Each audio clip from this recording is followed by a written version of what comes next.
Shalom, Shalom Elohim semuanya. Mari kita membacakan kebenaran firman Tuhan yang hidup dan berkuasa, terdapat di dalam kitab Yoel bab yang kedua, ayat yang ke-28 sehingga ayat yang ke-32. Firman Tuhan bertajuk Hari Tuhan. Kemudian daripada itu akan terjadi bahwa aku akan mencurahkan rohku ke atas semua manusia. Maka anak-anakmu laki-laki dan perempuan akan bernubuat. Orang-orangmu yang tua akan mendapat mimpi. Teruna-terunamu akan mendapat penglihatan-penglihatan. Juga ke atas hamba-hambamu laki-laki dan perempuan akan kucurahkan rohku pada hari-hari itu. Aku akan mengadakan mujizat-mujizat di langit dan di bumi, darah dan api dan gumpalan-gumpalan asap. Matahari akan berubah menjadi gelap gulita dan bulan menjadi darah, sebelum datangnya hari Tuhan yang hebat dan dahsyat itu. Dan barang siapa yang berseru kepada nama Tuhan akan diselamatkan, sebab di Gunung Sion dan di Yerusalem akan ada keselamatan seperti yang telah difirmankan Tuhan, dan setiap orang yang dipanggil Tuhan akan termasuk orang-orang yang terlepas. Haleluya, praise the Lord. Pada hari Tuhan, bilakah hari Tuhan? Inilah detik waktu, yaitu hari Tuhan sedang terjadi atas muka bumi ini. Hari pencurahan murka-murka Tuhan, hari kegemparan, hari malapetaka, bahkan deru perang sedang terjadi di detik waktu ini. Kita melihat dunia tidak baik-baik saja. Oleh karena begitu besar cinta kasih-Nya Bapa di surga kepada anak-anak Tuhan, orang-orang yang takut akan Dia, maka Dia berkenan mencurahkan roh-Nya ke atas semua manusia, semua golongan, baik itu anak-anak laki-laki, anak-anak perempuan. Mereka akan bisa bernubuat, baik itu orang tua akan mendapat mimpi, apakah ia pria atau wanita tua, apakah teruna-teruna juga akan mendapat penglihatan-penglihatan. Nah, bagaimanakah hal ini bisa terjadi? Apakah semua manusia di muka bumi akan mengalami hal ini?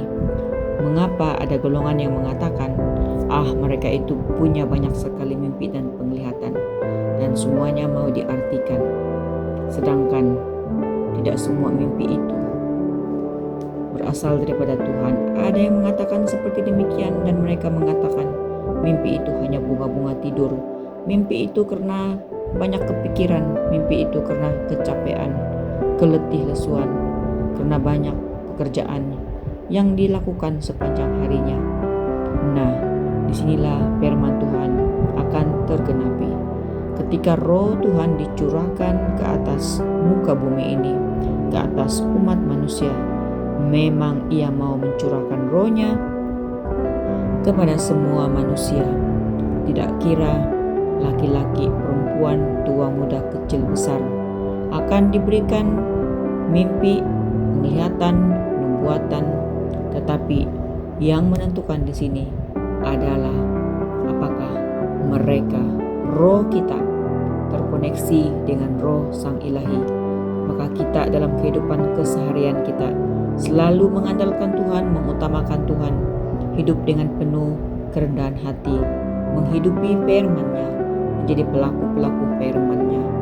Apabila kita tergolong sebagai orang yang hidup takut akan Tuhan, mengutamakan Tuhan, tidak kira posisi kita tua, muda, kecil, besar, kita seorang hamba sekalipun. Lihat juga hamba-hamba laki-laki dan perempuan, mereka yang bekerja sebagai golongan bawahan, orang-orang hina, yang tidak punya apa-apa, yang tidak dipandang oleh dunia, tetapi dipandang oleh roh Tuhan.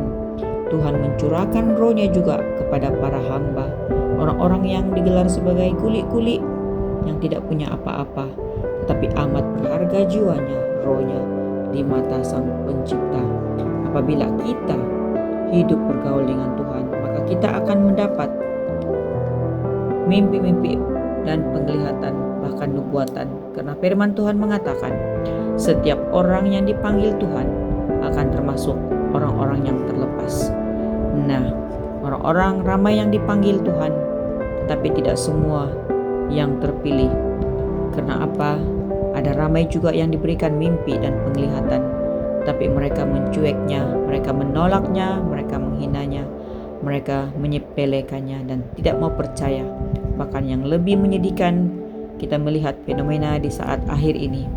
Ada ramai orang mengejar mamon di TikTok maupun di Facebook. Mereka sanggup mengambil video kesaksian anak-anak Tuhan, dan melalui konten video-video itu, kesaksian baik itu mimpi, penglihatan, nubuatan maupun cahaya-cahaya kemuliaan yang dipancarkan, mereka menjadikannya sebagai video konten semula untuk bahan ejekan, bahan cemoohan, untuk mendapat banyak viewer, untuk mengejar mamon. Itulah motivasi mereka. Bukan mereka mengejar perkenanan Tuhan, bukan mereka mencari wajah Tuhan di detik waktu akhir ini. Karena mereka sungguh buta, telinga mereka tuli, tidak mau mendengarkan kesaksian-kesaksian, dan hati mereka sangat tertutup kepada suara kebenaran. Hati mereka terpikat dengan segala sesuatu yang ada di muka bumi ini. Mereka melihat mujizat yang diadakan oleh Tuhan di langit dan di bumi. Mereka melihat darah dan api, gumpalan-gumpalan asap yang berlaku, tapi mereka mengatakan semua itu hoax. Mereka mengatakan semua itu adalah project Blue Beam ataupun HARP, dan dunia sudah tidak dapat membedakan mana kebenaran, mana kepalsuan, karena dunia telah ditipu, seluruhnya ditipu oleh AI. Maka apapun yang berlaku di bawah kolong langit ini, baik itu matahari berubah menjadi gelap gulita dan bulan menjadi darah, mereka tetap mengatakan semuanya hoax. Karena apa? Karena dunia kecanggihan teknologi ini banyak sekali menipu umat manusia. Manusia sukar sekali membedakan kebenaran dengan kesesatan. Tetapi bagi anak-anak Tuhan yang terkoneksi rohnya, jiwanya kepada Sang Pencipta, yang hidup bergaul dengan Tuhan, hidup tidak bercela, kepada mereka yang berseru-seru kepada nama Tuhan Yesus Kristus, nama di atas segala nama, kepada mereka ini sedang dibukakan keselamatan yang daripada Tuhan, yaitu kedatangan ketiga pribadi yang esa di bumi, di negeri Nusantara, di negeri yang paling timur sekali, tempat di mana letaknya Taman Eden yang sesungguhnya, tempat di mana wujudnya ke-12 suku bangsa.